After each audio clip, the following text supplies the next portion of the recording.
Alright, Janab. So let's start off with the first question. Generally, आपके पास question 1 में आपके paper में क्या-क्या चीजें आती हैं? तो we'll start off with that. Number 1, आपको simple they can give you an accounting equation. और इस accounting equation में they will give you a list. उस लिस्ट में आपको फिगर आउट करना होगा कि एसेट्स कौन-कौन से हैं, लायबिलिटीज कौन-कौन सी हैं और आपको कैपिटल निकालना होगा using the accounting equation, which is assets is equal to liabilities plus capital. ठीक है.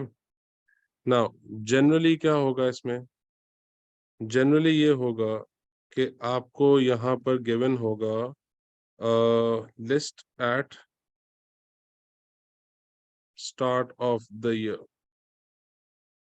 जब आप इसकी डेट देखेंगे तो you will find the date as the start of the year. तो स्टार्ट ऑफ द ईयर पे जब आप डेट होगी तो आपके पास कौन से एसेट्स आएंगे? ये opening assets is equal to opening liabilities और आप कैलकुलेट कर रहे होंगे ओपनिंग कैपिटल. ठीक है जी. Opening assets, opening liabilities and opening capital. सही है जी. अब यहाँ पर थोड़ी सी चीजें हैं जो कि आपको पता होनी चाहिए. सबसे पहले कोई भी एक्सपेंस अगर अक्रूड है, अक्रूड, अरियर्स और ओइंग्स सेम थिंग. अब आपके स्कूल में अक्रूड यूज करते हैं, अरियर्स यूज करते हैं, ओइंग्स यूज करते हैं, that is all correct, no problem with that. तो ये होता है आपका करंट लायबिलिटी. और अगर एक्सपेंस में एडवांस है,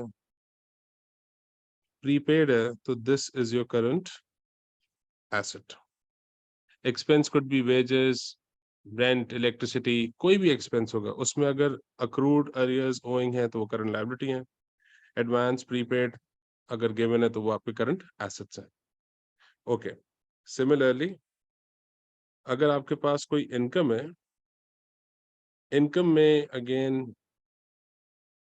अक्रूड, ओइंग्स और अरियर्स, ये आपका करंट एसेट हो जाएंगे. और इनकम में प्रीपेड और एडवांस आपकी करंट लायबिलिटी हो जाएंगे. अब ऐसा क्यों होता है? इसका एक रीजन है. इसका रीजन ये है कि एक्सपेंसेस आप पे करते हैं, इनकम आप रिसीव करते हैं. तो अगर आप कोई चीज पे कर रहे हैं, ये शादी मैं स्टार्ट से शुरू कर रहा हूँ. तो अगर आप कोई चीज पे कर रहे हैं और आप अरियर्स में पे कर रहे हैं, इसका मतलब ये है कि services received and paid later. इसका मतलब होता है service received, now you are liable to pay. ठीक है जी. सर्विसेज आपको मिल गई और आप लायबल हैं कि आपको पैसे देने हैं. ठीक है जी. और इनकम में अक्रूड और ओइंग्स का मतलब ये होता है कि जी आपने सर्विसेज प्रोवाइडेड और अमाउंट रिसीवेबल हो जाएगा. आपने सर्विसेज प्रोवाइड कर दी हैं और लोगों से अमाउंट आपको रिसीव करनी है. ठीक है जी. तो ये बेसिक कॉन्सेप्ट है. इसके अलावा यहाँ एक और जो कॉन्सेप्ट है वो ये है, नंबर 3, डेप्रिसिएशन क्या होता है? डेप्रिसिएशन बेसिकली क्या होता है कि डेप्रिसिएशन आपका कॉन्ट्रा टू एन एसेट होता है. आपके एसेट्स की वैल्यू को कम करता है. तो क्या आप डेप्रिसिएशन को लायबिलिटी क्लासिफाई कर सकते हैं? नहीं, आप डेप्रिसिएशन को लायबिलिटी क्लासिफाई नहीं कर सकते. आप डेप्रिसिएशन को एसेट्स की वैल्यू में से माइनस करेंगे. जैसे आपने हमेशा किया होगा, cost minus accumulated depreciation is your net book value. तो depreciation is contra to an asset. Depreciation से एसेट की वैल्यू कम होती है. ठीक है जी, यहाँ तक बात समझ में आ गई? कोई इशू, कोई प्रॉब्लम, यहाँ तक कोई मसला? तो आपको अगर ओपनिंग अकाउंटिंग इक्वेशन में opening assets and opening liabilities में से ओपनिंग कैपिटल निकालना है, तो अब आपके लिए चीजें ढूंढना आसान हो जाएंगी कि एसेट्स क्या क्या है, लायबिलिटीज क्या क्या है और कैपिटल निकालना है आपको। This is one of question one. ठीक है जी। इसके साथ साथ मैं आपको आज एक छोटा सा एक हैक भी बता रहा हूँ। वो हैक है आपके पास ट्रायल बैलेंस का। ट्रायल बैलेंस में दो साइड होती है, एक क्रेडिट साइड होती है, एक डेबिट साइड होती है। तो ट्रायल बैलेंस का एक हैक है हमारे पास। वो हैक क्या है? देर आर दी 7 थिंग्स जो कि ट्रायल बैलेंस में क्रेडिट साइड पे आती हैं। The rest of them comes on the debit side of trial balance. कौन कौन सी चीजें क्रेडिट साइड पे आती हैं ट्रायल बैलेंस में? ठीक है जी, लिख लेते हैं। Number 1, sales comes on the credit side. क्यों आता है जी सेल्स क्रेडिट पे? क्योंकि सेल्स इनकम इंक्रीज हो रही है। Purchase return also comes on the credit side. क्यों जी? एक्सपेंस डिक्रीज हो रहा है। परचेज करते हैं, एक्सपेंस बढ़ता है। परचेज रिटर्न से एक्सपेंसेस कम होते हैं। बिल्कुल सही कहा जी मिस्टर आपने, मिस्टर खिमजी ने। Capital, capital increase on the credit side. 3 चीजें हो गई। मैंने आपसे कहा था कि 7 चीजें होती हैं जो ट्रायल बैलेंस में क्रेडिट साइड पे आती हैं। सेल्स, परचेज रिटर्न, कैपिटल, उसके अलावा bank loan is a liability on the credit side. Bank overdraft, it's a liability. कौन सी liability होती है ये? Current liability. Again, liability है, credit side पे आएगी. Trade payable, again on the credit side. ठीक है जी। तो आपके पास कितनी चीजें हो गई जनाब? 1, 2, 3, 4, 5 एंड 6 चीजें हो गई। कितनी हो गई जी आपके पास? 6 चीजें हो गई जो कि ट्रायल बैलेंस में क्रेडिट साइड पे आ रही है। एक और या 2 चीजें और आती हैं।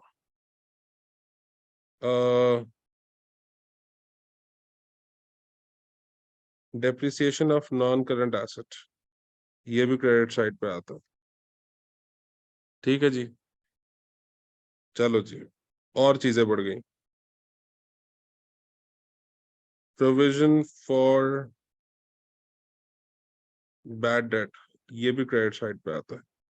ये क्यों क्रेडिट साइड पे आता है? इनके क्या रीजंस हैं? ये दोनों से क्या होता है, आपके एसेट की वैल्यू कम होती है। Trade payable is your liability increase, तो और डेप्रिसिएशन एंड प्रोविजन भी आपके पास क्रेडिट साइड पे आता है। ठीक है जी। डेप्रिसिएशन एंड प्रोविजन के बाद आपकी एक और चीज है जो क्रेडिट साइड पे आती है। बिल्कुल सही कहा हादी आपने, रेंट या फिर डिस्काउंट रिसीव्ड, ये भी आपकी इनकम है, ये भी आपकी क्रेडिट साइड पे आती है। ठीक है।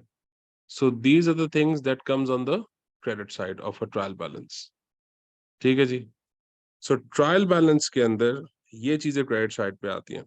और आप अगर अकाउंटिंग का डबल एंट्री का रूल देखें तो डबल एंट्री का रूल ये होता है कि एसेट्स एंड एक्सपेंसेस जब इंक्रीज होते हैं तो डेबिट, डिक्रीज होंगे तो credit. Liability, income and capital जब इंक्रीज होते हैं तो क्रेडिट साइड पे, और डिक्रीज होते हैं तो डेबिट साइड पे। तो ट्रायल बैलेंस में ये चीजें जो क्रेडिट साइड पे आती हैं, sales why, income increase, purchase return, expense decrease, capital is capital increase, और इसके बाद आपके पास bank loan is liability increase, उसके बाद जी bank overdraft is liability increase, trade payable is a liability, depreciation and provision for doubtful debts, दोनों से आपके एसेट्स की वैल्यू कम होती है क्रेडिट साइड पे। और other income like rent received and discount received, ये दोनों भी क्रेडिट साइड पे आती हैं। ठीक है जी। ओके, मैं ये मीटिंग रिकॉर्ड कर रहा हूँ। इसके बाद इसके जो ये जो पीडीएफ्स हैं और जो रिकॉर्डिंग्स हैं वो मैं पोस्ट करके आपको मैं उसका लिंक भी दे दूंगा, so that you can access that recordings and all जब भी आप फ्री टाइम आप इनिशियल वाली चीजें देख सकते हैं। तो अब तक हमने ये देखा कि जी क्वेश्चन 1 में आपके पास या तो अकाउंटिंग इक्वेशन आ सकती है। The second thing could be, वो आपसे एक सिंपल एक बेसिक ट्रायल बैलेंस मांग लेंगे, ट्रायल बैलेंस बना दें आप। और ट्रायल बैलेंस में there are 6 to 7 to 8 things that comes on the credit side, बाकी सब चीजें डेबिट साइड पे आती हैं। ठीक है।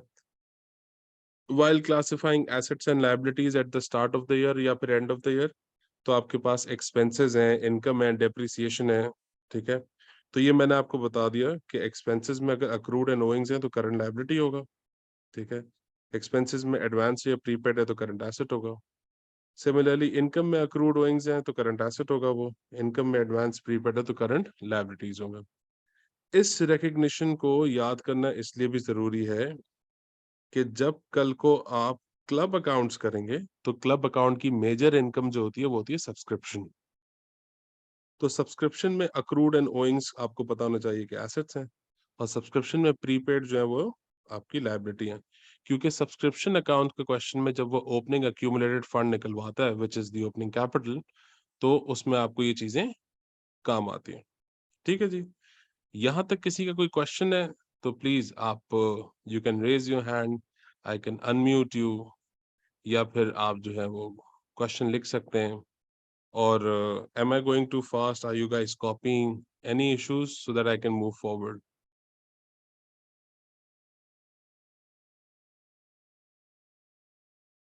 हाँ जी, किसी का कोई क्वेश्चन है, किसी के पास कोई सजेशन है, किसी के पास कोई क्वेरी है, फिर हम आगे बढ़ते हैं। नो? ठीक है जी। One no from someone. बाकी आप लोगों का क्या सीन है?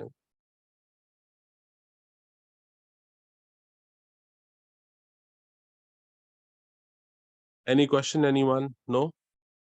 चलो जी। तो नो क्वेश्चंस मींस कि जी everything is clear by far. और ये आपके पास, आपको मैं, आप अपने पास नोट्स भी बना रहे हैं, बाकी मैं आपको पीडीएफ भी शेयर कर दूंगा, साथ साथ इसकी वीडियो भी शेयर कर दूंगा आपके साथ। सही है जी। तो अब तक हमने दो चीजें देख ली कि आपके पास क्वेश्चन 1 में अकाउंटिंग इक्वेशन आ जाएगी या एक छोटा सा ट्रायल बैलेंस आ जाएगा। ये दो चीजें हो गई। Now we'll move on to the third part which is basically और क्या पूछ सकता है वो क्वेश्चन 1 में। ठीक है जी। So the third thing the examiner might ask you in question 1 is a simple cash book. कौन सी cash book? 3 column cash book. ठीक है जी। अब ये 3 कॉलम कैश बुक क्यों कहते हैं इसको? 3 कॉलम कैश बुक इसको इसलिए कहते हैं क्योंकि डेबिट साइड और क्रेडिट साइड के ऊपर, दोनों साइड के ऊपर यहाँ पे 3 कॉलम्स होते हैं। कौन कौन से कॉलम होते हैं जी? डेबिट साइड पे होता है डिस्काउंट अलाउड, कैश और बैंक। और क्रेडिट साइड पे होता है यहाँ पे discount received, cash and bank. ठीक है जी। सो there are 5 questions in the paper. Each question is for 20 marks.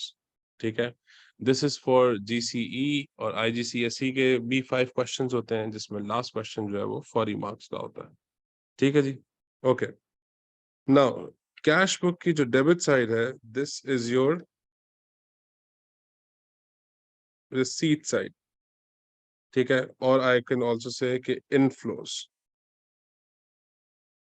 जितने भी इनफ्लोज हैं वो कहाँ पे आएंगे? On the debit side. And credit side is your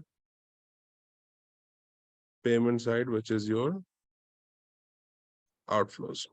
ठीक है जी। यहाँ पे एक डेट का कॉलम भी होगा, यहाँ पे भी एक डेट का कॉलम होगा। ठीक है जी। अब यहाँ पे बाकी एंट्रीज तो बड़ी आसान है। आपके पास ओपनिंग बैलेंसेस होंगे, opening balance, balance brought forward, cash का बैलेंस होगा। बैंक का बैलेंस ये भी हो सकता है और ये भी हो सकता है, डेबिट पे भी हो सकता है, क्रेडिट पे भी हो सकता है। क्यों हो सकता है? अगर बैंक में पॉजिटिव बैलेंस है तो डेबिट बैलेंस होगा, और अगर बैंक ओवरड्राफ्ट है तो bank overdraft will be your credit balance. ठीक है जी। So bank balance can be positive, bank balance can be negative. It depends upon कि जी, it depends upon कि जी बैंक का कौन सा बैलेंस है, पॉजिटिव बैलेंस है या नेगेटिव बैलेंस है. ठीक है जी. ओके. अब बाकी एंट्रीज तो बड़ी आसान होती हैं, payment by cheque, payment by cash, उसमें कोई इतना मसला नहीं होता. लेकिन एक जो इसमें कॉन्ट्रा एंट्री होती है ना, वो बड़ी ट्रिकी होती है, जिसमें स्टूडेंट्स जनरली मिस्टेक करते हैं. ठीक है. तो I will give you an example of two contra entries. ठीक है. और फिर हम देखते हैं कि वो कॉन्ट्रा एंट्रीज कैसे होती हैं. पहली कॉन्ट्रा एंट्री, पहली कॉन्ट्रा एंट्री ये है,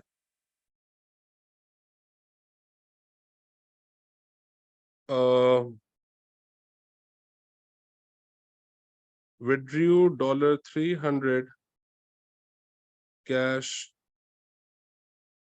from bank for business use. How much did you withdraw? You withdrew 300 cash from the bank for business use. ठीक है जी. और ठीक है जी. अब आप मुझे बताएं, 300 कैश आपने बैंक से निकाला, किस यूज के लिए? बिजनेस यूज के लिए निकाल लिया. खैर हो गई. आप मुझे सिर्फ ये बताएं कि यहाँ पर कम क्या हो रहा है, ज्यादा क्या हो रहा है? पेमेंट कहाँ से हो रही है? बैंक से पेमेंट हो रही है या कैश से पेमेंट हो रही है? और रिसीट्स कहाँ पर आ रहे हैं? कहाँ से पे हो रहा है, कहाँ से रिसीव हो रहा है?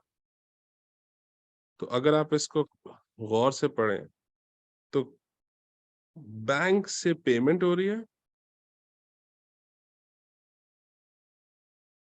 और बिजनेस में कैश रिसीव हो रहा है.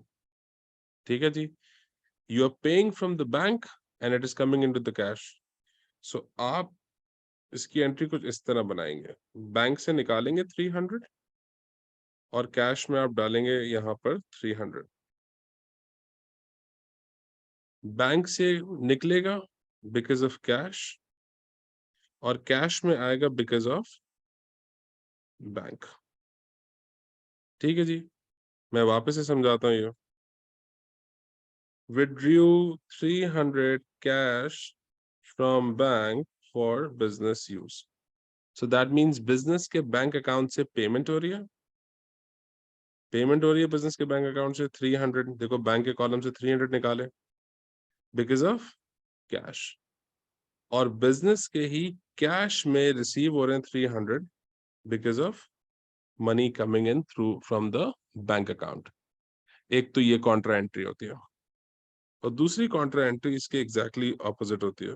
वो भी देख लेते हैं जी. Pay 200 of the cash into business bank account. आपके पास जो 200 कैश था, आपने वो कैश उठा के कहाँ पे कर दिया? बिजनेस के बैंक अकाउंट में पे कर दिया. तो अब सिंपल ट्रांजैक्शन हो गई. पे कहाँ से हो रहा है? कैश. तो कैश की पेमेंट में आ गया. रिसीव कहाँ हो रहा है? बैंक में. So number 2, payment from cash because of bank and receipt in bank because of cash. ठीक है जी. इसको रिवाइज कर लेते हैं वापस से. पे 200 ऑफ द कैश. तो कैश की पेमेंट साइड पे 200 बिकॉज ऑफ बैंक. और ये पैसे किसी बाहर को जा रहे हैं या बिजनेस में ही आ रहे हैं? बिल्कुल जी, बिजनेस के बैंक अकाउंट में आ रहे हैं. तो बिजनेस के बैंक अकाउंट में ये 200 आ गए बिकॉज ऑफ कैश. ठीक है जी. सो कैश बुक से रिलेटेड ये दो कॉन्ट्रा एंट्रीज होती हैं. Sometimes you deposit your cash into the bank, or sometimes you withdrew your money in the bank in the form of cash. तो ये दो कॉन्ट्रा एंट्रीज आपके पास एक सिनेरियो में हो सकती हैं. ठीक है जी. यहां पर कोई क्वेश्चन किसी का? Any question anyone? Because question 1 में कैश बुक भी आती है, और कैश बुक जब भी आएगी तो एग्जामिनर जो है बिल्कुल टेस्ट करेगा आपको with Contra entries. And contra entries are the ones जिसके अंदर there are both the transactions are involved. Cash और बैंक दोनों की transactions involved होंगी. तो yes, any issue with the contra entries? Anyone? Any question? Anyone?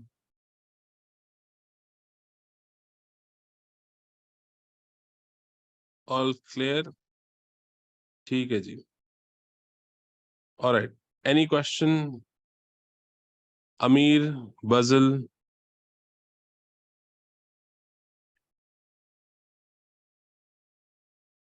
Hadi, Hamza, Sherbano. Any question? Anyone? No? चलो जी. So this was the simple cash book. ठीक है जी.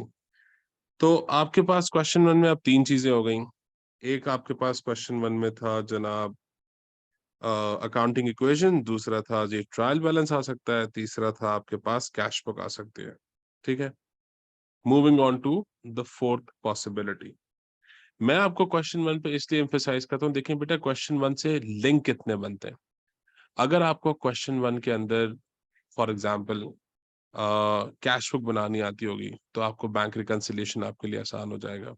आपको trial balance का पता होगा तो आपको थोड़ी सी एरर्स एंड सस्पेंस अकाउंट में हेल्प हो जाएगी, जस्ट टू आइडेंटिफाई कि मेरे पास डिस्काउंट रिसीव क्रेडिट साइड पे आता है, डिस्काउंट अलाउड डेबिट साइड पे आता है.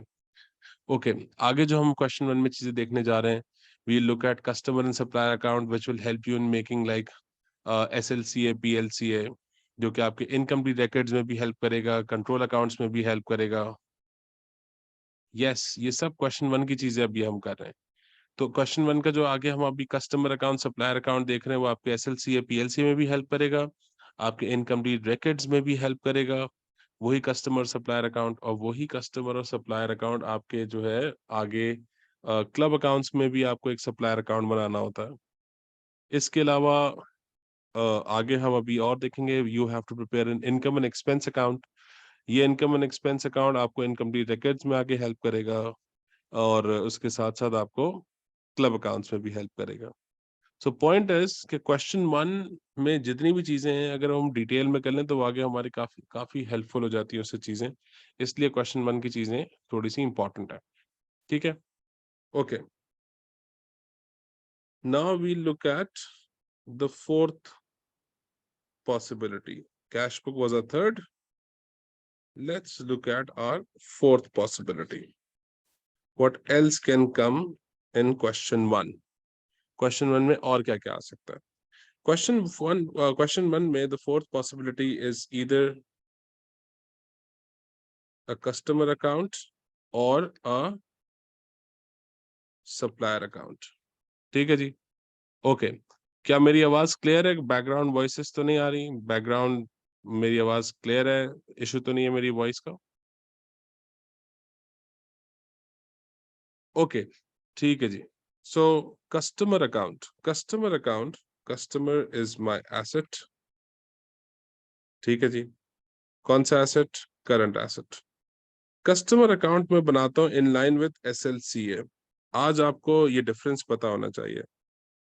SLCA आपके one account of all customer होता है.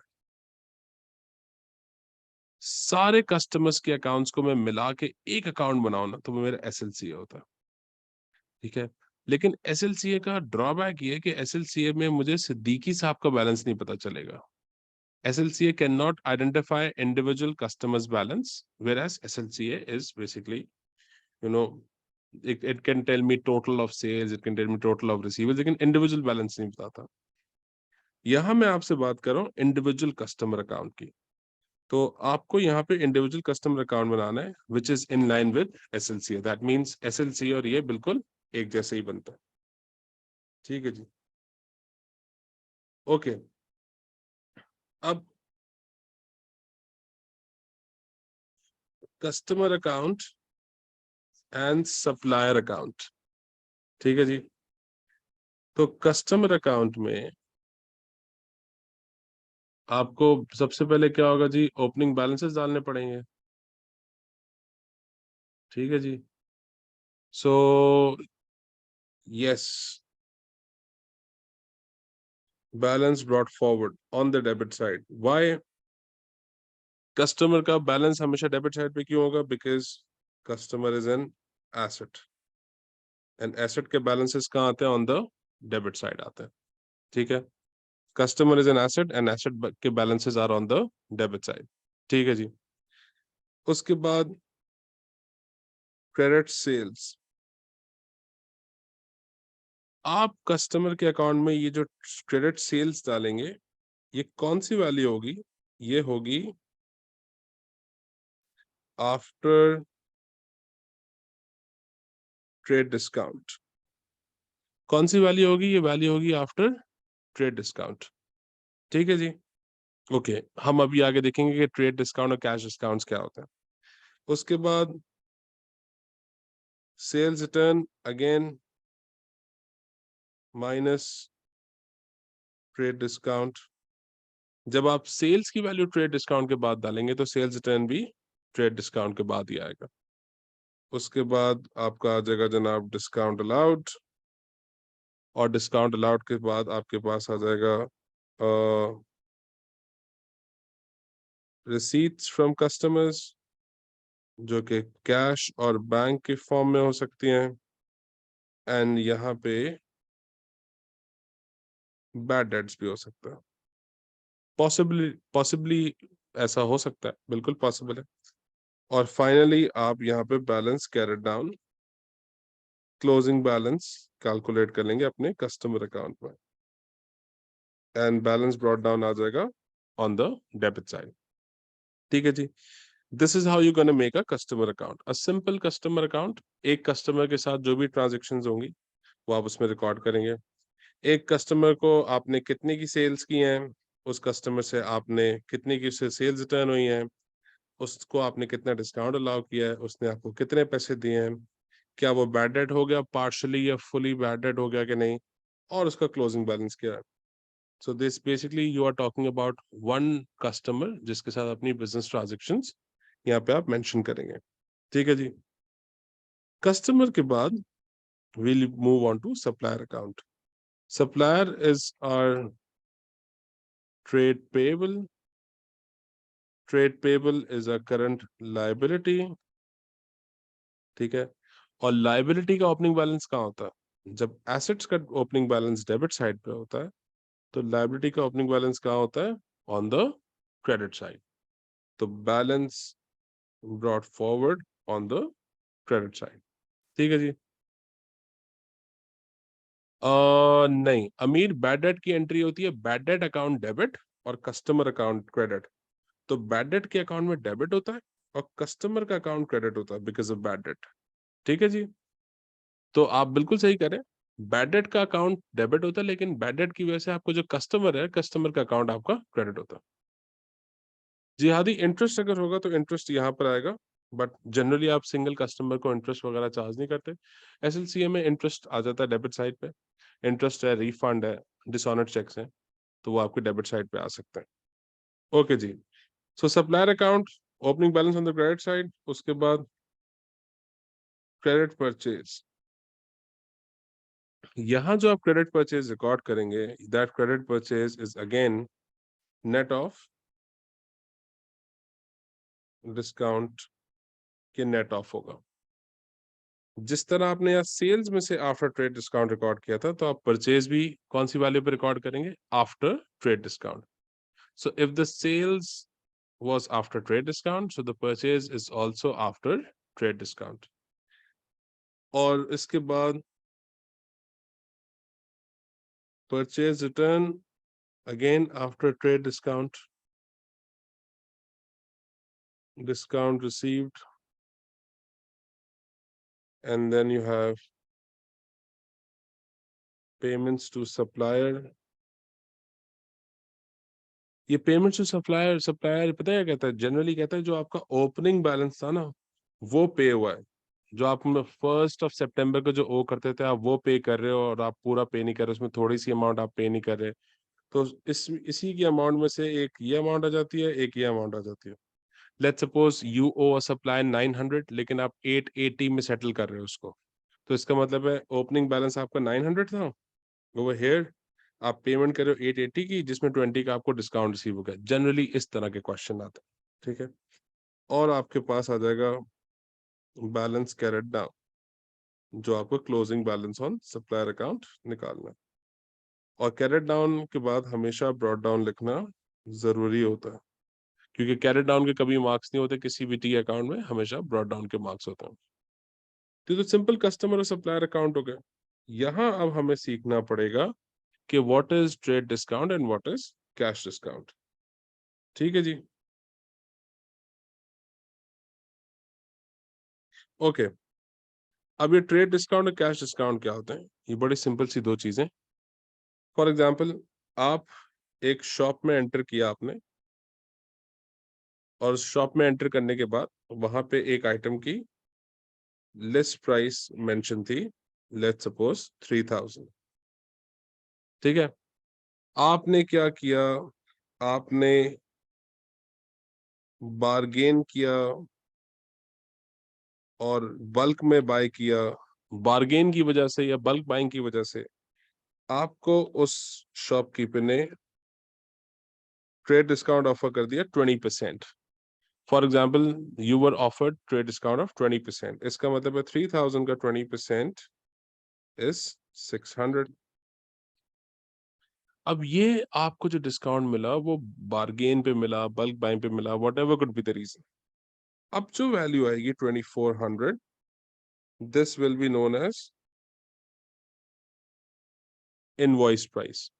Now this invoice price is important. इस इनवॉइस प्राइस पे कस्टमर यानी आप क्या रिकॉर्ड करेंगे? परचेज रिकॉर्ड करेंगे। और सप्लायर क्या रिकॉर्ड करेगा? सेल रिकॉर्ड करेगा। जैसे मैंने आपको यहाँ बताया था कि क्रेडिट सेल्स और क्रेडिट परचेज कौन सी वैल्यू पे रिकॉर्ड होंगी? ट्रेड डिस्काउंट को माइनस करने के बाद। ठीक है, ओके।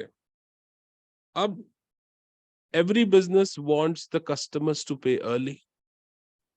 तो आपने अपने कस्टमर को कहा कि यार देखो, तुम्हें वैसे तो मैं 30 डेज दे रहा हूँ पैसे देने के लिए, but you can pay me in like 20 days और 10 डेज।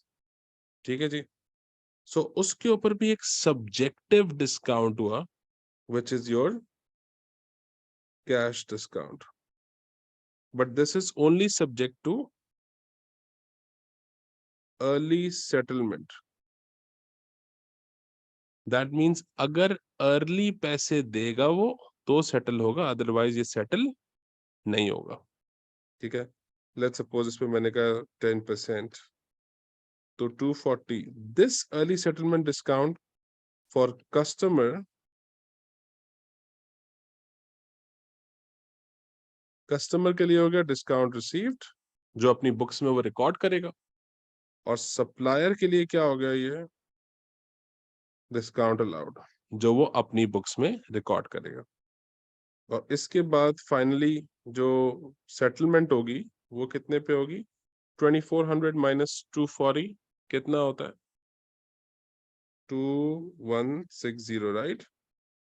ये एक के लिए रिसीप्ट होगी और एक के लिए पेमेंट होगी, रिसीव्ड फ्रॉम कस्टमर्स या फिर payment to supplier. Trade discount आपके अकाउंटिंग रिकॉर्ड्स में आता ही नहीं है। दैट मीन्स ट्रेड डिस्काउंट आपके अकाउंटिंग रिकॉर्ड्स में कभी भी नहीं आएगा। ट्रेड डिस्काउंट माइनस करने के बाद जो आपकी इनवॉइस प्राइस आई है, उस इनवॉइस प्राइस के ऊपर सेल रिकॉर्ड होगी या परचेज रिकॉर्ड होगी। और आज जब रिकॉर्डिंग ही इनवॉइस प्राइस पे हुई है, तो परचेज रिटर्न की वैल्यूज भी किस वैल्यू पे होंगी? इनवॉइस प्राइसेस पर ही होंगी। ठीक है, तो ट्रेड डिस्काउंट आपके अकाउंटिंग रिकॉर्ड्स में कहीं नहीं आएगा। Okay, any questions anyone? यहां तक कोई question? Am I going too fast or is it fine?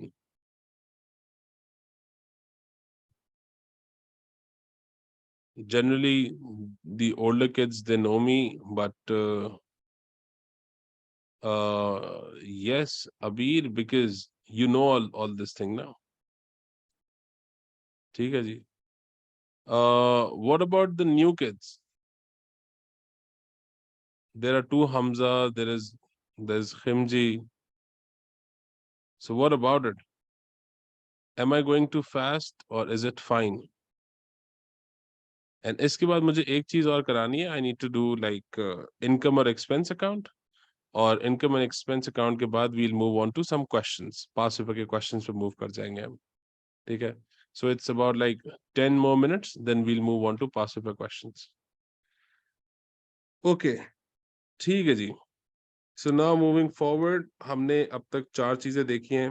हमारे पास क्वेश्चन 1 में अकाउंटिंग इक्वेशन आती है, ट्रायल बैलेंस आता है, उसके अलावा कैश बुक आ सकती है, उसके अलावा कस्टमर सप्लायर अकाउंट आ सकते हैं, और कस्टमर्स एंड सप्लायर्स अकाउंट के बाद हमारे पास फाइनली क्या चीजें आती हैं, एक चीज और आ सकती है, which is number 5, account for income and expense. Either we might be asked to make an income account or an expense account. ठीक है जी। इनकम अकाउंट आप प्रिपेयर करते हैं using Oppo. What is OPPO? O stands for owings and P stands for prepaid. ठीक है जी। So OPPO means owings, prepaid, prepaid, owings. Prepaid के नीचे हमेशा बैंक और ओइंग के नीचे चार्ज टू इनकम स्टेटमेंट, जो कि हमें निकालना होता है। ठीक है जी, वापस से करते हैं जी। OPPO is owings prepaid, prepaid owings, owings prepaid, तो owings, owings brought forward, prepaid brought forward, prepaid carried down, owings carried down. अच्छा जी, ब्रॉड फॉरवर्ड और कैरेट डाउन से आपको पता चल गया होगा कि जी ये ओपनिंग है, ये वाली ओपनिंग वैल्यूज हैं, और ये क्लोजिंग वैल्यूज हैं।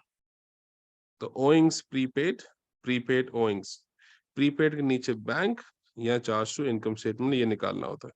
तो कोई भी इनकम अकाउंट होगा, इनकम अकाउंट बनेगा ओपो से। ठीक है जी। तो जब इनकम अकाउंट ओपो से बनेगा, तो एक्सपेंस अकाउंट किससे बनेगा? हाँ जी, इनकम अकाउंट अगर ओपो से बनेगा तो एक्सपेंस अकाउंट कैसे बनेगा? एक्सपेंस अकाउंट बनेगा कूप से। That means prepaid owing, owing prepaid, as usual prepaid के नीचे बैंक एंड यहां पर चार्ज टू इनकम स्टेटमेंट। ठीक है जी, prepaid owing, owing prepaid, prepaid के नीचे बैंक और वहां पे charge to income statement. This is prepaid brought forward, owing brought forward, owing carried down, prepaid carried down, prepaid के नीचे bank, charge to income statement हमें यहाँ पे निकालना पड़ेगा। ठीक है जी। So owing prepaid, prepaid owing, owing prepaid, income account बनेगा ओपो से और एक्सपेंस अकाउंट बनेगा कूप से। ठीक है जी। ओके, एक चीज आपने याद रखनी है, जो आपने नहीं भूलनी, जब आप कोई टी अकाउंट बना रहे हैं और आप टी अकाउंट बना रहे हैं अपनी मर्जी से एज अ वर्किंग, तो उसमें आप बैलेंस ब्रॉट फॉरवर्ड, ये जो कैरेट डाउन है यहाँ पे प्रीपेड ब्रॉट फॉरवर्ड ना शो करें, कोई मसला नहीं है। लेकिन जब कभी एग्जाम में क्वेश्चन की रिक्वायरमेंट हो ना कि आपके पास ये टी अकाउंट बनाना है और एग्जाम में स्पेस दियो, तो आप बैलेंस ब्रॉट फॉरवर्ड नहीं लिखेंगे तो आपको उसके मार्क्स नहीं मिलेंगे। ठीक है जी। तो इनकम का अकाउंट बनाना है, एक्सपेंस का अकाउंट बनाना है। ठीक है जी। Income will go with OPPO, expense will go with who. ठीक है जी। तो ये हो गई हमारी 5 चीजें। इसके बाद हमारे पास बिजनेस डॉक्यूमेंट्स हैं, जो कि हमारे पास पूछता है वो कि invoices, debit note, credit note, इस तरह के बिजनेस डॉक्यूमेंट्स भी पूछता है क्वेश्चन 1 में।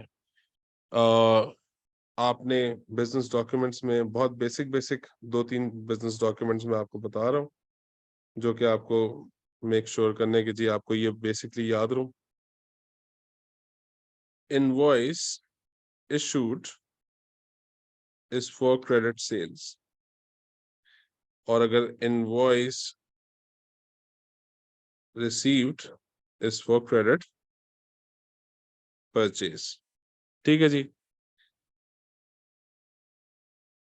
Debit note issued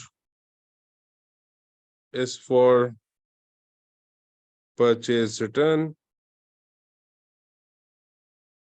and credit note issued is for sales return।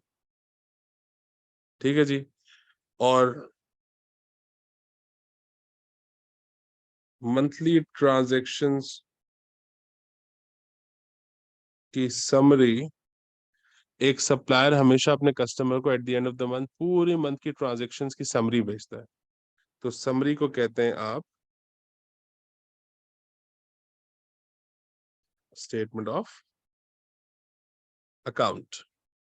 ठीक है जी। ये आपके पास एक एडिशनल चीज है, तो स्टेटमेंट ऑफ अकाउंट भी आप इस तरह यूज कर सकते हैं। Okay, any questions? Now should we move on to past papers? Past papers पे मूव करते हैं, देखते हैं जी पास्ट पेपर्स पे क्या क्या चीजें हैं। ओके, सो आप में से कुछ लोगों के पास ये पास्ट पेपर्स होंगे। ठीक है जी, तो आप जरा, यस ठीक है जी, आप यहाँ से कॉपी कर लीजिए।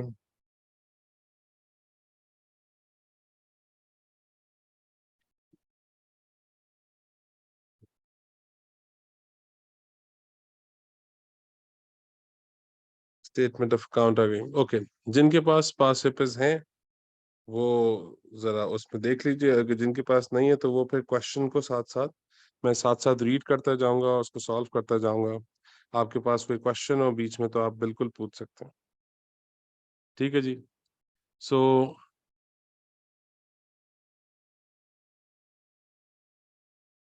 ओके, सो जो लोग मेरे पुराने स्टूडेंट्स हैं उनके पास पेपर की बुक 1 होगी, उस बुक 1 में ये सारे क्वेश्चंस होंगे। तो did you find this question? This is the first question on page 2 या 3 पे होगा। मिला जी सबको ये क्वेश्चन मिला?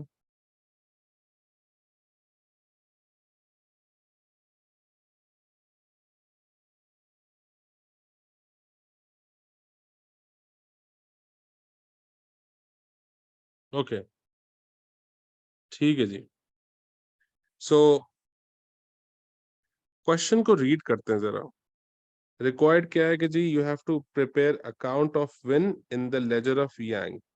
इसका मतलब है बुक्स किसकी हैं? यांग की, लेकिन अकाउंट किसका बनाना है? विन का अकाउंट बनाना है। ठीक है जी। Yang is a supplier of goods to Win. ठीक है जी, यांग इज अ सप्लायर, तो यांग के लिए विन क्या हुआ? विन इज अ कस्टमर, ऐसा ही है ना? अगर Yang is a supplier to Win, तो यांग के लिए विन कौन हुआ? कस्टमर। आपको किसकी बुक्स में बनाना था? यांग की बुक्स में बनाना था ना? तो यांग की बुक्स में विन का अकाउंट किस तरह बनेगा? As a customer. और कस्टमर का अकाउंट किस तरह बनता है? Using SLCA। ठीक है जी। अब आप देखें इसको हमें कितनी नफासत से बनाना पड़ेगा। तो SLCA ओपनिंग बैलेंस का आएगा ऑन द डेबिट साइड। तो 2012 मार्च 1 बैलेंस ब्रॉट फॉरवर्ड कितना? 3000। ठीक है जी। Win owed to Yang, Win ने देने थे, यांग ने विन से लेने थे, तो यांग के लिए विन इज अ कस्टमर, तो कस्टमर का ओपनिंग बैलेंस कहाँ था? On the debit side. ठीक है। अब आप देखें इस क्वेश्चन में ट्रिक क्या है। क्वेश्चन में ये ट्रांजैक्शंस बता रहा है विन के पॉइंट ऑफ व्यू से, लेकिन अकाउंट मांग रहा है यांग के पॉइंट ऑफ व्यू से। देख रहे हैं हम?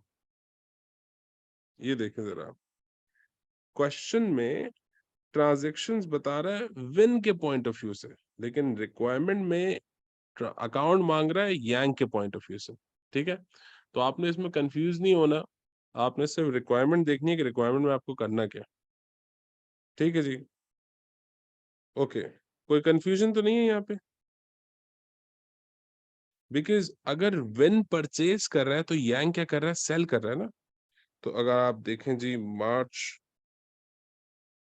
17 पे क्रेडिट पे सेल्स कितनी हुई है, देखिए win purchase goods from Yang with a list price of 1000, Yang allowed win 20% trade discount. ठीक है जी, list price is 1000, trade discount is 20%, which is 200।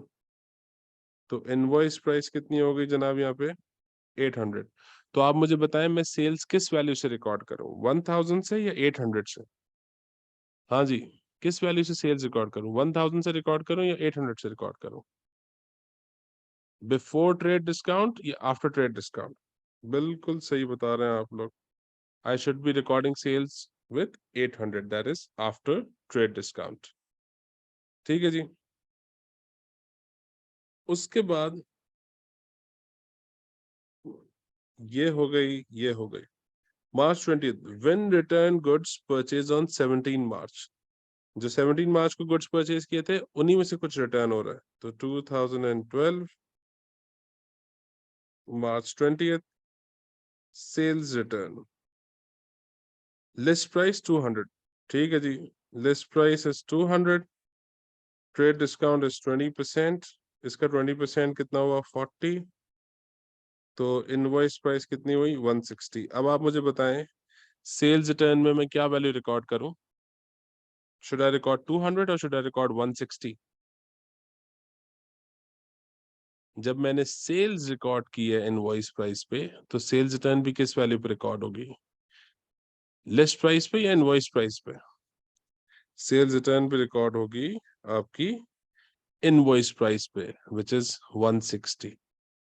ठीक है जी, any problem, any confusion, anyone, anyone, any problem, any confusion? No, okay जी। March 30th, ये अच्छी transaction है, जरा देखिए गौर से। When informed Yang that he has ceased trading and was unable to pay his debt in full, Win offered Yang 650 in full settlement, which Yang accepted। इसका मतलब ये है कि मार्च 30th को उसने कितने पैसे दिए, सिर्फ 650 दिए, और 650 देने के बाद बाकी सारी की सारी वैल्यू क्या हो गई उसकी, बैड डेट हो गई। कैसे कि जी वो ये कह रहा है कि मैं आपको सिर्फ और सिर्फ 650 दे सकता हूँ, उसके अलावा मैं आपको कुछ नहीं दे सकता। और यांग ने भी इसको एक्सेप्ट कर लिया कि चलो ठीक है यार, सही है, नहीं दे सकते तो कोई बात नहीं। अब अगर आप यहाँ देखें तो यहाँ डेबिट साइड का बैलेंस आ रहा है 3800। तो 3800 में से 160 का रिटर्न है, 650 का बैंक है, विच इज 810। तो बैड डेट कितने का होगा, बैड डेट आपका आ गया कितना, कितनी आई वैल्यू, 2990 की वैल्यू आ गई बैड डेट की। ओके, ये मैं क्वेश्चन थोड़ा सा वापस से समझाता हूँ क्विकली, वापस से समझाता हूँ मैं क्विकली कि जी क्या हुआ यहाँ पे। यहाँ हुआ ये कि जी ओपनिंग बैलेंस आपको विन का अकाउंट बनाना था इन द बुक्स ऑफ यांग। तो विन जो है यांग के लिए क्या था, एक कस्टमर। तो ओपनिंग कस्टमर का बैलेंस आ गया, क्रेडिट सेल आपके पास रिकॉर्ड हुई किस वैल्यू पे, इनवॉइस प्राइस पे सेल रिकॉर्ड हुई। ठीक है, इसके बाद सेल रिटर्न रिकॉर्ड हुई किस पे, ये वर्किंग है इसकी। अगेन जब सेल रिकॉर्ड होगी इनवॉइस प्राइस पे, तो सेल रिटर्न भी किस वैल्यू पे रिकॉर्ड होगी, इनवॉइस प्राइस पे रिकॉर्ड होगी। और लास्ट ट्रांजैक्शन में उसने हमें बताया कि Vin has gone bankrupt and he can only pay 650. तो विन के 650 तो आ गए, बाकी जितनी भी अमाउंट है वो सब के सब क्या हो जाएगी, उसकी बैड डेट हो जाएगी। तो हमने क्या किया, हमने सिंपली सबसे पहले ये टोटल कैलकुलेट किया, इसको यहाँ पे इक्वल रखा, यहाँ से रिवर्स गए, माइनस किया, तो हमारे पास अमाउंट ऑफ बैड डेट आ गया। ठीक है जी, अमाउंट ऑफ बैड डेट आ गया। अब इसके अकाउंट में ना कोई कैरेट डाउन बैलेंस है, ना कोई ब्रॉट डाउन बैलेंस है। क्यों कैरेट डाउन ब्रॉट डाउन नहीं है? कि जितना ये अमाउंट ओ करता था सबके सब बैड डेट होके खत्म हो गया। ठीक है जी, nothing is carried down, nothing is brought down to the next year और प्रीवियस ईयर्स। ठीक है, कोई क्वेश्चन है यहाँ तक? Any question? मैंने आपसे कहा था कि कस्टमर और सप्लायर अकाउंट आता है, ये कस्टमर अकाउंट आ गया एक क्वेश्चन में। आगे जो हम क्वेश्चन करेंगे उसमें सप्लायर अकाउंट्स भी आएंगे इंशाल्लाह। ठीक है जी, मूविंग फॉरवर्ड, वो ये पूछ रहा है, name the document that Yang would send to Win following the delivery of goods returned on 20th March। तो यांग is a supplier of Win was a customer। तो 20th March को रियांग के लिए सेल्स रिटर्न हुआ और इसके लिए परचेज रिटर्न हुआ। तो सेल्स रिटर्न पे कौन सा डॉक्यूमेंट इशू होता है? सेल्स रिटर्न पे कौन सा डॉक्यूमेंट इशू होता है? Credit note. ठीक है जी, अभी हमने थोड़ी देर पहले देखा था कि सेल्स रिटर्न पे कौन सा डॉक्यूमेंट इशू होता है आपका? क्रेडिट नोट इशू होता है। ठीक है, name the book of prime entry used to write off bad debts. हाँ जी, द जर्नल। द जर्नल में 5 या 7 चीजें आती हैं, उसमें नॉन कैश एक्सपेंसेस भी आते हैं। तो नॉन कैश एक्सपेंसेस आपके आ जाते हैं द जर्नल में। ठीक है जी, उसके बाद थ्योरेटिकल क्वेश्चन है, वो पूछ रहा है, Yang extracted a trial balance, state one purpose of preparing a trial balance। ठीक है जी, and this one purpose is for how many marks? 2 marks। What is the purpose of preparing trial balance? To check numeric accuracy of recording accounting transactions। Amount of debit should be equal to the amount of credit। तो debit credit आपने ठीक किया है नहीं किया, आपको ये debit और क्रेडिट चेक करने के लिए आपको क्या करना पड़ता है? आपको ट्रायल बैलेंस बनाना पड़ता है। ठीक है जी, you need to prepare trial balance to see that debit and credit are all correct, they are all in line, और डेबिट और क्रेडिट आपके सही से परफॉर्म हो रहे हो। ठीक है जी, ओके, मूविंग फॉरवर्ड, इस पेज पे और तो कुछ नहीं था, we'll move to next page. Yes, अब देखें ट्रायल बैलेंस का पार्ट आ गया। ट्रायल बैलेंस का पार्ट क्या आ गया? State whether the following accounts would be listed as a debit or a credit in the trial balance। मैंने आपको ट्रायल बैलेंस का एक हैक लिखवाया था अभी थोड़ी देर पहले। कैपिटल कहाँ आता है? On the credit side. Depreciation कहाँ आता है? Again on the credit side. Inventory on the debit side. Bank overdraft is a liability, credit side. ठीक है जी, wages is an expense on the debit side.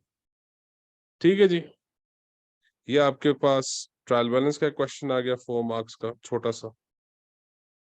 अब जो अगला पार्ट है वो एरर्स के ऊपर है। Name and state 3 type of errors not revealed by trial balance. Error of omission, Hadi का फेवरेट।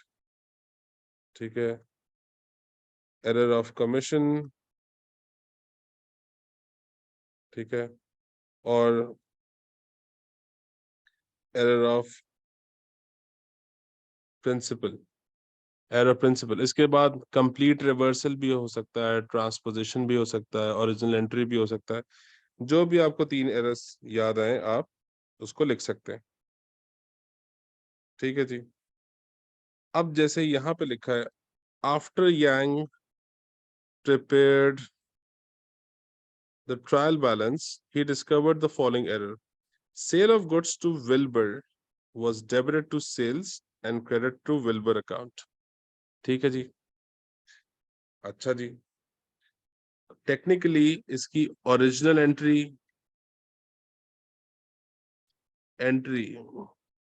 क्या होनी चाहिए थी? एंट्री होनी चाहिए थी विल्बर डेबिट और सेल्स क्रेडिट। ये एंट्री बननी चाहिए थी। जब आप किसी कस्टमर को सेल करते हैं तो एंट्री क्या होती है? Customer debit and cell credit. ठीक है जी, ये बननी चाहिए थी एंट्री। लेकिन आपने गलती से क्या एंट्री बना दी, वो हम देखते हैं। Sale of goods to Wilbur 6000, यहां से हमें पता चल गया ओरिजिनल एंट्री क्या है। Was debited to sales and credited to Wilbur. इसका मतलब ये है कि हमने गलती से क्या किया, सेल्स को डेबिट कर दिया और विल्बर को क्रेडिट कर दिया। तो ये कौन सा एरर हो गया हमारे पास? This is error of complete reversal. Error of complete reversal कर दिया हमने। आज इसकी करेक्टिंग एंट्री क्या बनाएंगे, जो हम यहां बना रहे हैं? करेक्टिंग एंट्री के सिंगल अमाउंट से बनेगी, डबल अमाउंट से बनेगी? Wilbur debit, sales credit. कितनी अमाउंट से? 12,000 से। क्यों 6,000 से? तो इसलिए करेंगे ताकि एरर खत्म हो, और मजीद 6,000 से इसलिए करेंगे ताकि एरर खत्म होने के बाद 6,000 ओरिजिनल एंट्री रिकॉर्ड भी हो। जब भी आप ऑपोजिट साइड पे, जब आपने एंट्री गलत बना दी, रिवर्सल कर दिया, तो उसकी करेक्शन हमेशा डबल अमाउंट से इसलिए होती है कि फर्स्ट टाइम तो वो एरर को खत्म करता है और सेकंड टाइम वो ओरिजिनल एंट्री को रिस्टोर करता है। इसलिए वो हमेशा डबल अमाउंट से होती है। ठीक है, कोई क्वेश्चन यहाँ तक? देखें जी, हमने 1 घंटा हुआ हमें अकाउंट्स की क्लास शुरू किए हुए। 1 घंटे में हमने क्वेश्चन 1 की सारी डिटेल्स देखी, एक पास पेपर का क्वेश्चन देख लिया, और अगले 1 घंटे में मेरे ख्याल से इंशाल्लाह हम कोई 4 से 5 क्वेश्चंस आराम से कर लेंगे इंशाल्लाह। ठीक है जी, okay. If you guys need a break, I can give you like 5-10 minutes का ब्रेक, और 10 मिनट के ब्रेक के बाद शुरू कर सकते हैं। So do you guys need a break और शुड आई कंटिन्यू? यस का मतलब है ब्रेक या कंटिन्यू? ओके, तो 5 मिनट्स का ब्रेक ले लेते हैं। 5 मिनट्स के लिए मैं रिकॉर्डिंग भी पॉज करता हूँ, और उसके बाद फिर हम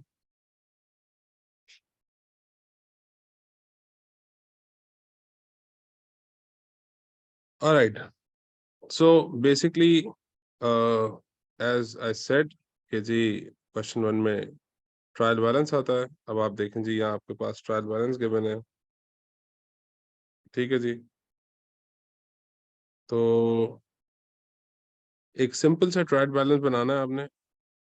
ठीक है, और उसमें कहा हुआ है कि जी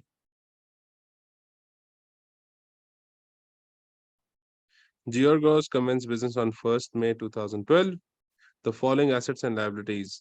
ठीक है जी, सारे एसेट्स एंड लाइबिलिटीज हैं। बैंक लोन हम यहाँ मार्क कर लेते हैं, लाइबिलिटी है। बैंक में डेबिट बैलेंस है, एसेट है। Cash is an asset, premises is an asset, inventory is an asset और expense, whatever you want to classify। Trade payable is a liability। Complete the opening trial balance clearly showing the value of capital।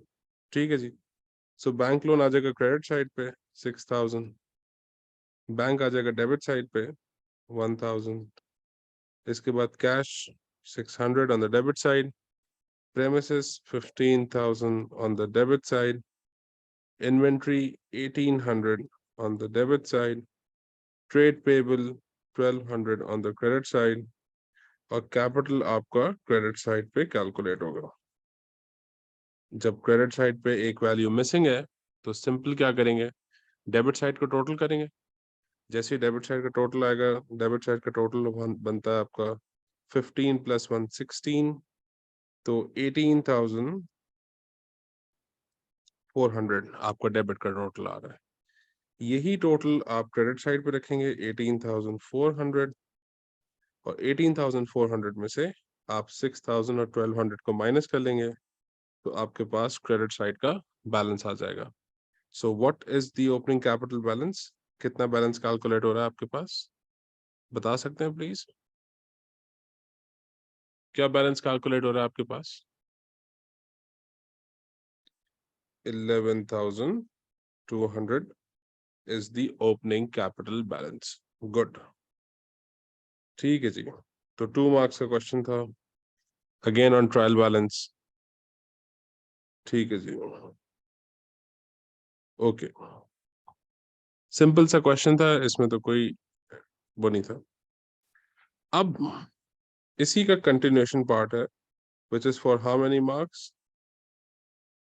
Which is for 9 marks. 9 marks मतलब 9 boxes, 1 2 3 4 5 6 7 8 9। ठीक है जी, the following were some transactions completed in early May। ठीक है जी, transactions यहाँ भी लिखी हुई है, यहाँ भी लिखी हुई है, नीचे भी लिखी हुई है। Required complete the following table for the above transactions. The first item has been completed as an example. State clearly if there is no effect on owner's capital. ये जो effect on owner capital आएगा ना, ये किससे आएगा? किसी भी transaction में आपको अगर प्रॉफिट हो रहा होगा तो कैपिटल इंक्रीज होगा, लॉस हो रहा होगा तो कैपिटल डिक्रीज होगा। ठीक है जी, जब भी आपको प्रॉफिट हो रहा होगा कैपिटल इंक्रीज होगा, लॉस हो रहा होगा कैपिटल डिक्रीज होगा। यहाँ जो एक इंपॉर्टेंट बात है वो उसने लिखी हुई है, state clearly if there is no effect on owners capital. जब उसने कहा हुआ है स्टेट क्लियरली, तो we will also state clearly if there is an effect on capital और not on capital. Bought office furniture on credit. ठीक है जी, जब ऑफिस फर्नीचर क्रेडिट पे बाय करेंगे तो इसके सोर्स डॉक्यूमेंट क्या होगा? इनवॉइस। और office furniture on credit buy करेंगे, इसकी बुक ऑफ प्राइम एंट्री क्या होगी? कौन सी बुक ऑफ प्राइम एंट्री में रिकॉर्ड करेंगे आप इसे? आपके पास बुक ऑफ प्राइम एंट्रीज होती कौन कौन सी हैं? बुक ऑफ प्राइम एंट्री कौन कौन सी होती हैं? Sales journal, also known as sales day book. ठीक है जी, purchase journal, purchase day book, sales return journal, also known as purchase return, sales return day book, purchase return journal, also known as purchase return day book. उसके बाद आता है आपका cash book, and finally the journal.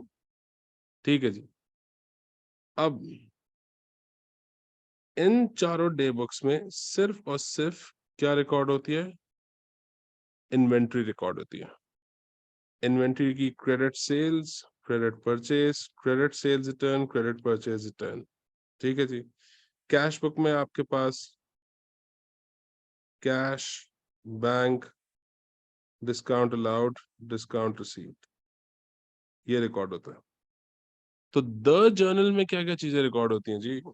The journal में आज ये वो सुनहरी मौका वापस से आ रहा है कि मैं द जर्नल की 5 चीजें बता रहा हूँ क्या क्या रिकॉर्ड होती है। ठीक है जी, द जर्नल में क्या रिकॉर्ड होता है? Credit sale and purchase of non current asset record होता है। Non cash expenses like depreciation and bad debt record होते हैं। ठीक है जी,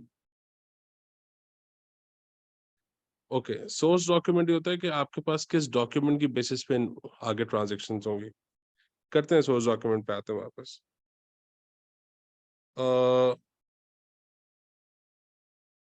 करेक्शन ऑफ एरर भी द जर्नल में आता है, और ओपनिंग एंट्रीज ऑफ बिजनेस भी द जर्नल में आती हैं, और finally correction of errors opening entries आ गई। इसके अलावा stock drawings by the owner, जब ओनर स्टॉक ड्रॉइंग्स हो जाता है वो भी वहां आती है। तो आप तो नॉन करंट एसेट बाय कर रहे हैं ना ऑन क्रेडिट, तो ये कहाँ आएगा? The journal. तो बुक ऑफ प्राइम एंट्री क्या होगी इसकी? The journal. अब आप सोचें कि आप जब ये बाय कर रहे हैं तो एक एसेट इंक्रीज हो रहा है, एक लायबिलिटी इंक्रीज हो रहा है, कैपिटल पे क्या होगा? No affect. ना कोई प्रॉफिट हो रहा है, ना कोई लॉस हो रहा है। आप एक एसेट बाय कर रहे हैं, आपका एसेट बढ़ा है और लायबिलिटी बढ़ रही है, तो अकाउंटिंग इक्वेशन में इसमें कोई फर्क नहीं आ रहा कैपिटल पे। ठीक है जी। पेड वेजेस इन कैश, आप वेजेस पे कर रहे हैं कैश पे। ठीक है जी। कौन सी डे बुक में आएगा ये? Cash book. Wages is an expense, expense increase, profit decrease, capital also decrease by 250। ठीक है जी। और जब आप वेजेस कैश पे पे कर रहे हैं तो इसका सोर्स डॉक्यूमेंट क्या हो सकता है? आप अपने एम्प्लॉयज को वेजेस पे कर रहे हैं कैश के ऊपर, तो इसका सोर्स डॉक्यूमेंट क्या हो सकता है? Source document could be cash receipt. ठीक है। या फिर आपका वेजेस का इनवॉइस, तो बेटा क्रेडिट पे सेल करने पे होती है। जब आप कोई चीज क्रेडिट पे सेल करते हैं तो इनवॉइस आप इशू करते हैं, अगला बंदा इनवॉइस रिसीव करता है। या तो आप लोगों को वेजेस पे कर रहे हैं और उनसे आप एक उनसे कंफर्मेशन ले रहे हैं। तो बेसिकली आप इसका source document could be cash receipt, और it could be like wages card, और payroll card, things like that. तो आप यहाँ पे मल्टीपल सोर्स डॉक्यूमेंट यूज कर सकते हैं। You can also use cash receipt, और you can use like cash receipt भी यूज कर सकते हैं। कैश रिसीट के साथ साथ आप जो है ना वेजेस का क्लॉक कार्ड भी यूज कर सकते हैं। There are multiple documents that you can use over here. ठीक है जी। तो वो डॉक्यूमेंट्स का ऐसे जितना कोई मसला नहीं, आप मल्टीपल डॉक्यूमेंट्स यहाँ पे यूज कर सकते हैं। ठीक है जी। कोई इशू यहाँ तक?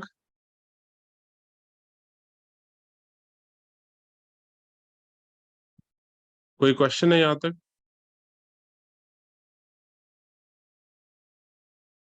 किसी का कोई क्वेश्चन है तो प्लीज आप मुझसे क्वेश्चन कर सकते हैं।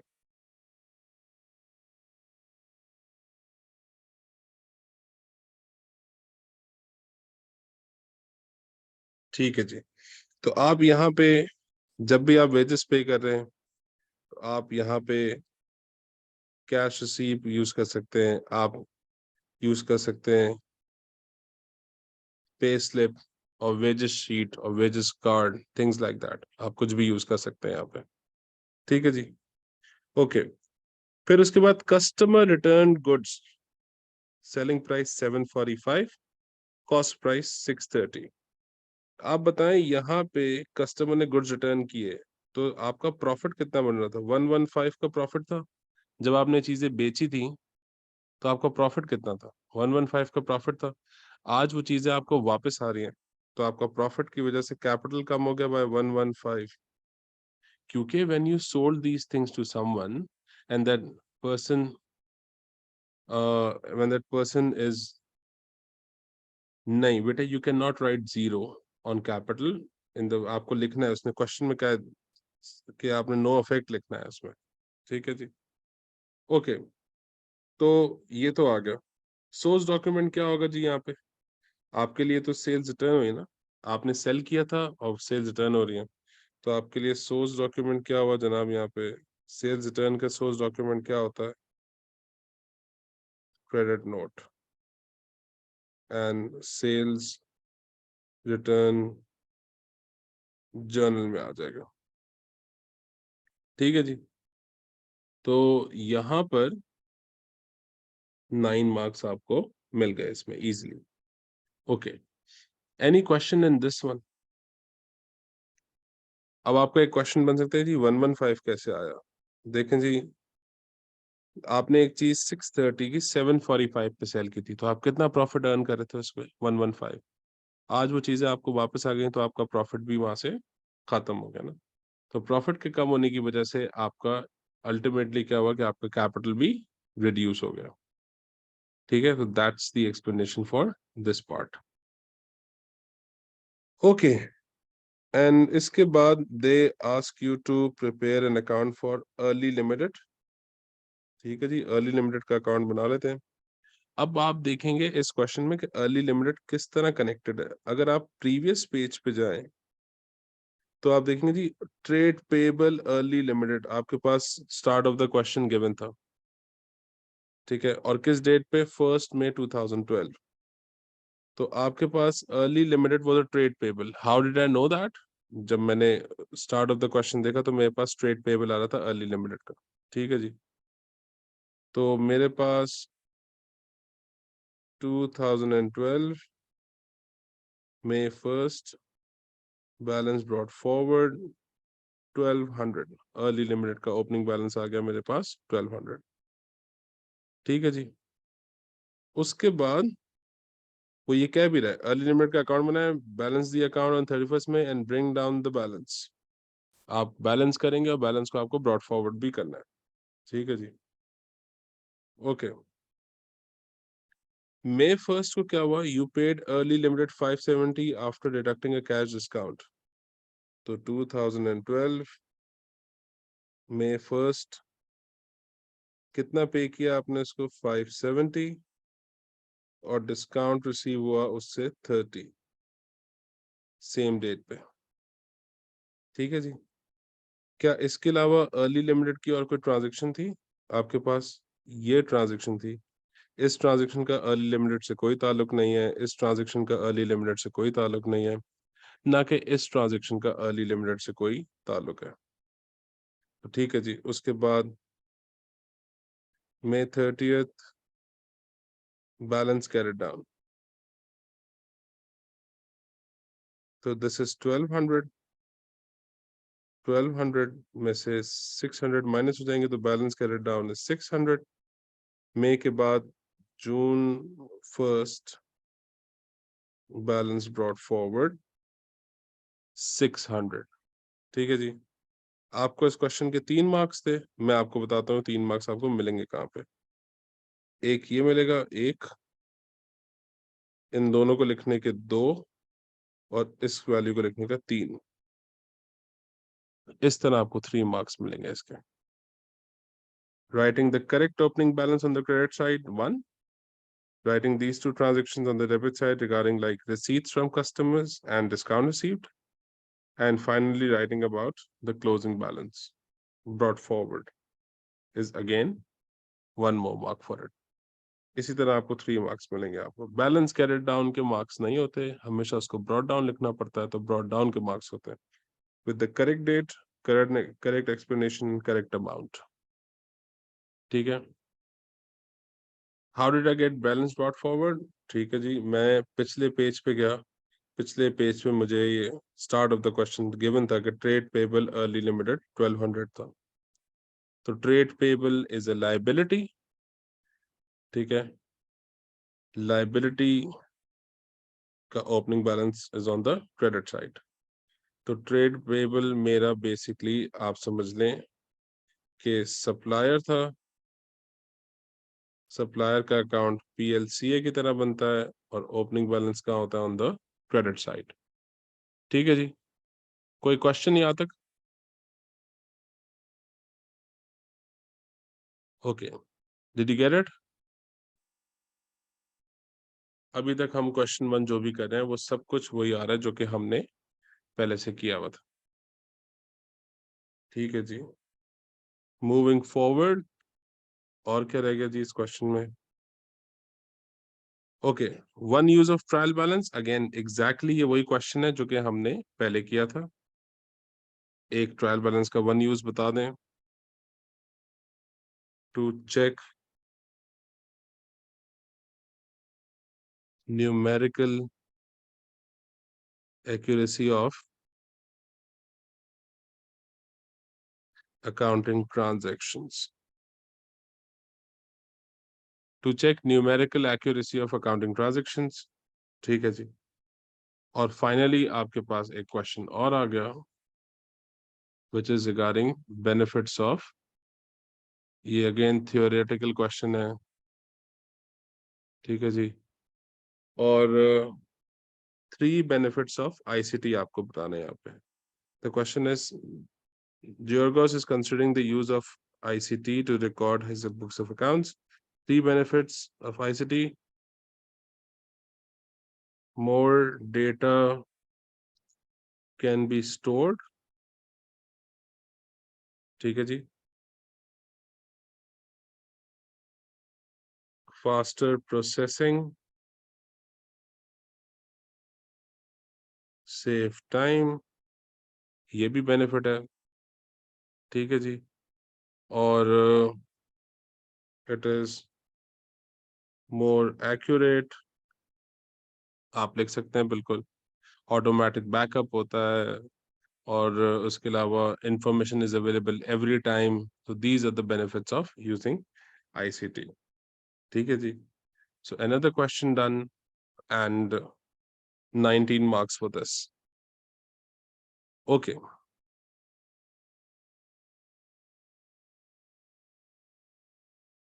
So moving forward to the next question one.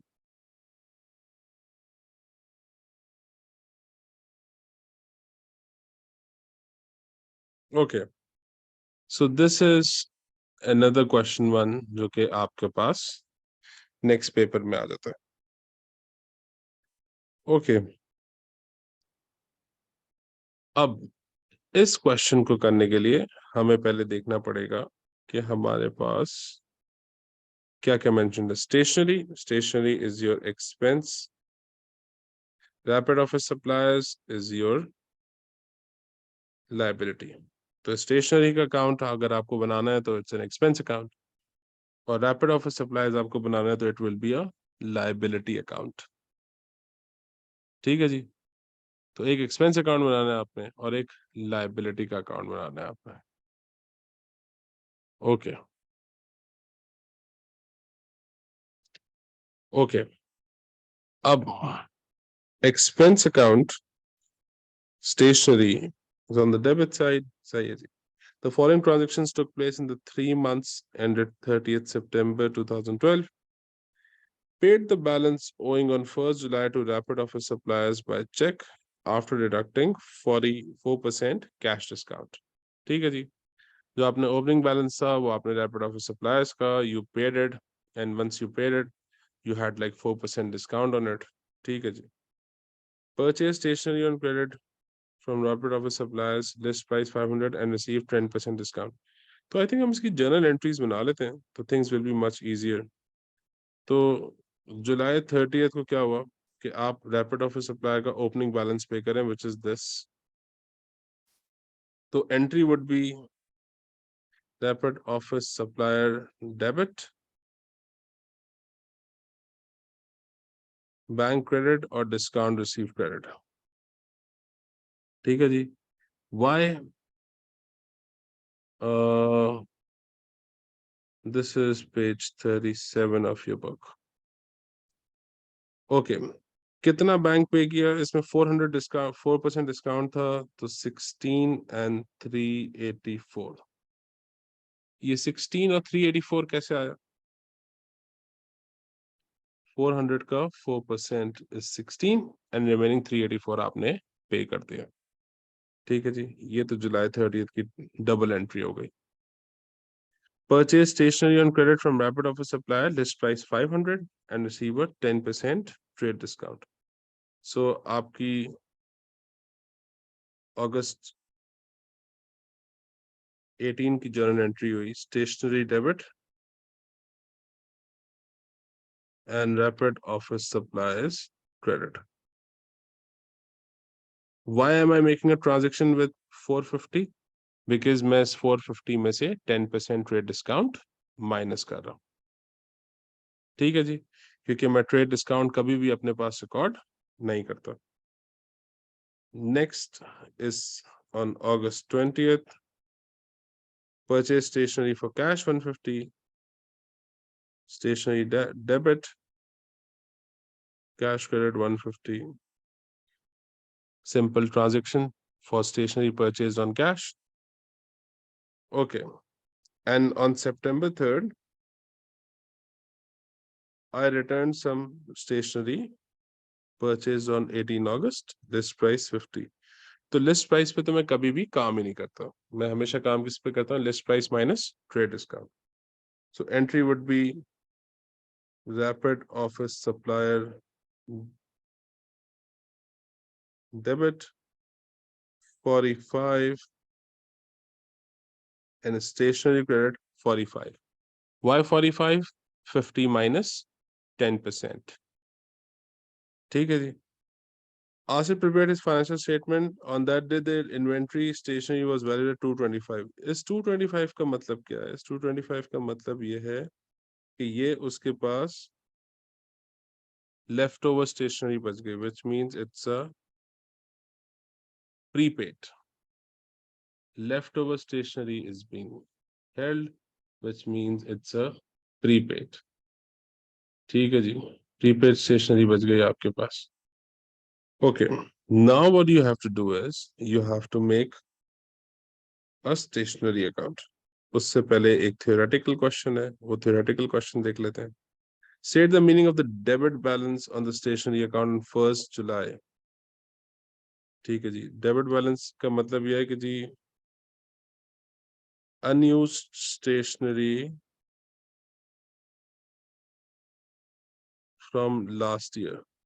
देखो, अगर मैं एक अकाउंटिंग ईयर में 1000 रुपए की स्टेशनरी लूं और 800 की यूटिलाइज करूं, ठीक है, तो 200 की जो रिमेनिंग है, क्या वो नेक्स्ट अकाउंटिंग ईयर में जाएगी? बिल्कुल जाएगी, एज प्रीपेड एक्सपेंस. ठीक है, तो मैंने बेसिकली, अगर मेरे स्टेशनरी अकाउंट में डेबिट बैलेंस है, इसका मतलब है ये वो स्टेशनरी है जो कि मैंने अभी तक अपने पास यूज नहीं की है. तो stationery account is an expense account और 2012 July 1st balance brought forward 60. ठीक है जी, ये स्टेशनरी की पहली ट्रांजैक्शन थी. उसके बाद स्टेशनरी की ये ट्रांजैक्शन है, ये ट्रांजैक्शन है और ये ट्रांजैक्शन है. ठीक है, तो August 18 stationery debit because of rapid office suppliers 450. फिर उसके बाद August 20th stationery debit because of cash 150 और September 30th को stationery credit हुई by 45. तो 2012 September 3rd rapid office supplier 45. ठीक है जी, ये मैंने सारी की सारी ट्रांजैक्शन स्टेशनरी अकाउंट में रिकॉर्ड कर दी. ओपनिंग बैलेंस जो रैपिड ऑफिस सप्लायर से बाय की, जो कैश पे बाय की और जो रैपिड ऑफिस सप्लायर को रिटर्न की. उसके बाद वही कह रहे हैं कि आपके पास 30th सितंबर को इतनी की स्टेशनरी बच भी गई है आपके पास. This is the amount of stationery left over. इसका मतलब ये है कि दिस इज प्रीपेड. तो prepaid stationery on September 30th, prepaid stationery carried down is how much? 225. How did I get this 225? मैं यहाँ से मार्किंग कर रहा हूँ आपके पास से, इस ट्रांजेक्शन से आपके पास प्रीपेड स्टेशनरी आ गई 225. और September 30th कोई चार्ज टू इनकम स्टेटमेंट, ये आपने निकाल लेना है. सितंबर के बाद October 1st balance brought forward, यही अमाउंट यहाँ पे ब्रॉट फॉरवर्ड आ जाएगी 225. तो how would you calculate charge to income statement? आप डेबिट साइड को बैलेंस करेंगे. 450 प्लस 150 प्लस 60 इज 660. ये अमाउंट आई आपकी 660. यही अमाउंट आपने 660 यहाँ पे ली. 660 माइनस 270। तो कितना है जी चार्ज टू इनकम स्टेटमेंट, आप मुझे बता सकते हैं? What is the amount to be charged in the income statement?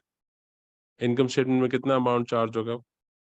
660 minus 20, 225 minus 45, क्या अमाउंट चार्ज होगी इनकम स्टेटमेंट में?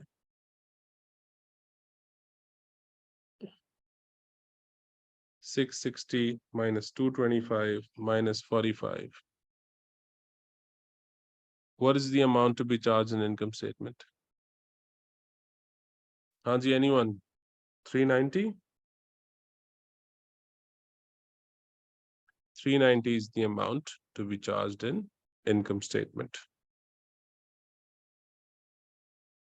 ठीक है जी। स्टेशनरी अकाउंट के बाद आपसे नेक्स्ट वो मांग रहा होगा रैपिड ऑफिस सप्लायर्स अकाउंट। वो नेक्स्ट पेज पे आपसे रैपिड ऑफिस सप्लायर अकाउंट मांग रहा है, ठीक है जी, हम उसको यहीं बना रहे हैं सो दैट हमारे पास ट्रांजेक्शन्स यहाँ पर है। आप अपने पास एग्जाम में जो जगह होगी वहीं बनाएंगे, लेकिन हम इसको यहाँ इसलिए बना रहे हैं ताकि इजी हो जाए। Rapid Office suppliers is a liability, so 2012 July 1st balance brought forward. कितना ओपनिंग बैलेंस था इसका?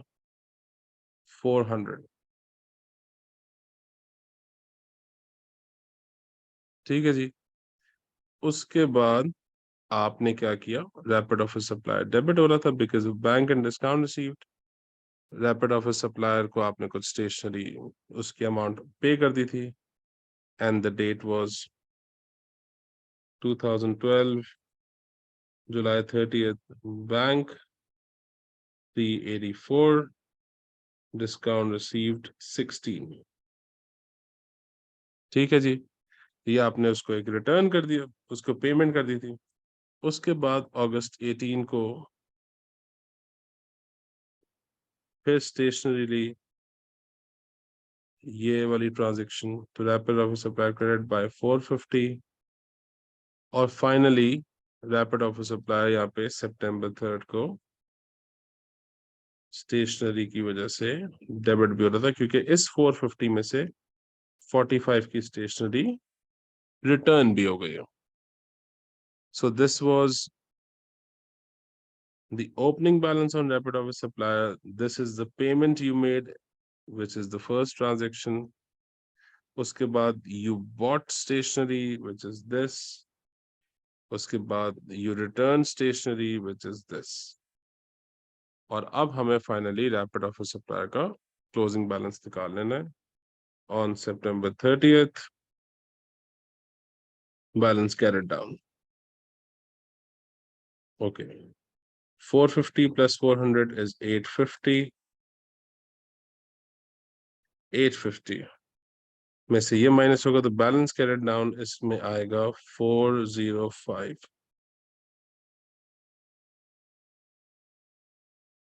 अक्टूबर 1st बैलेंस ब्रॉट फॉरवर्ड 405।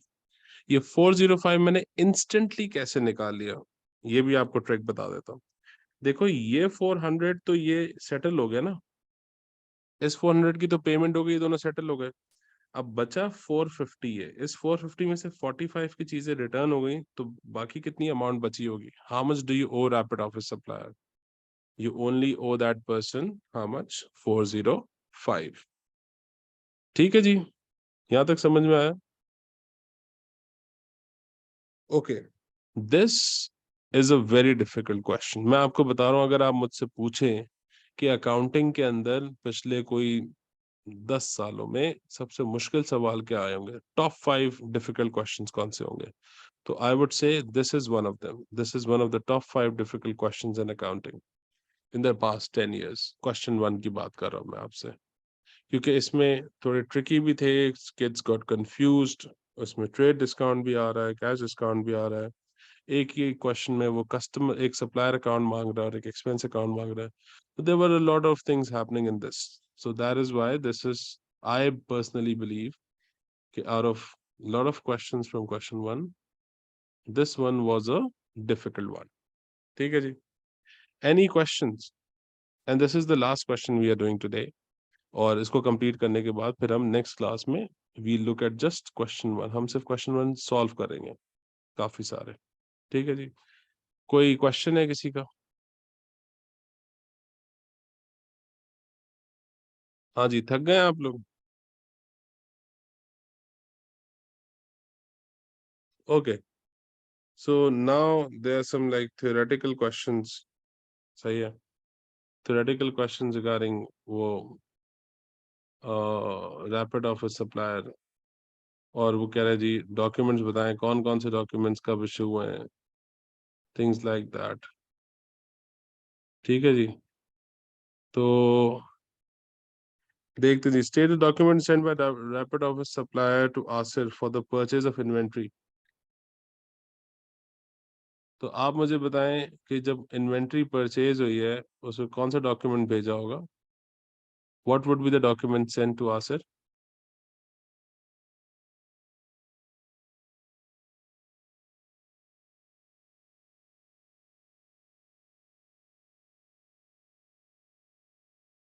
हाँ जी, सप्लायर ने क्या डॉक्यूमेंट भेजा होगा कस्टमर को? Invoice, good.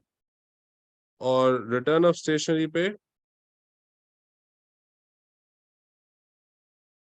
Credit note, because rapid office supply के लिए it was a cell return. ठीक है जी, अब आप मुझे बताएं, वो यहाँ पूछ रहा है कि स्टेशनरी की कौन कौन सी अमाउंट ट्रायल बैलेंस में आएंगी, कौन सी अमाउंट इनकम स्टेटमेंट में आएगी, कौन सी अमाउंट एसओएफपी में आएगी। उसके लिए हमें यहाँ जाना पड़ेगा। आप मुझे बताएं, ये तो बड़ी आसान है कि क्लोजिंग जो हमारे पास प्रीपेड स्टेशनरी आई है ये तो एसओएफपी में जाएगी ना। This 225 is current asset which is prepaid expense।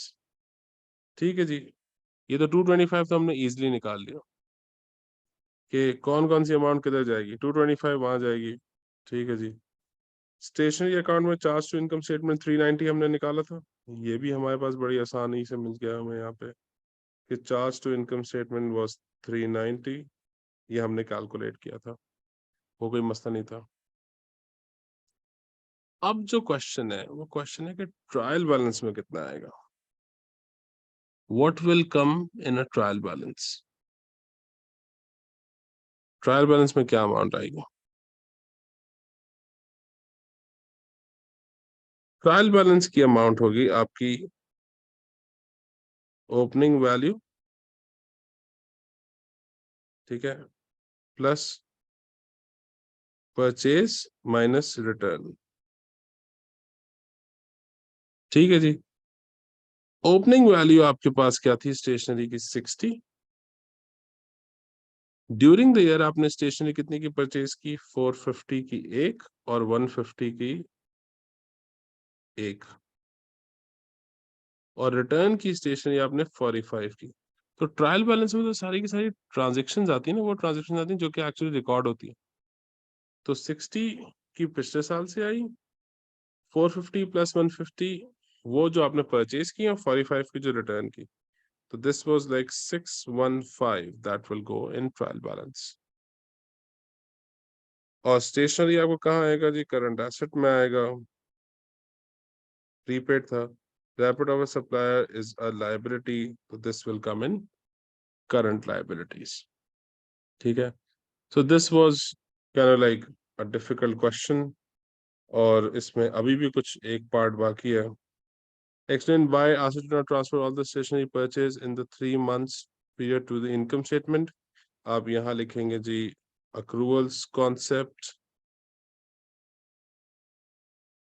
only record expense that is utilized rather than paid. An accounting concept is basically accruals and matching concept. All right. So with this, we will conclude our class for today.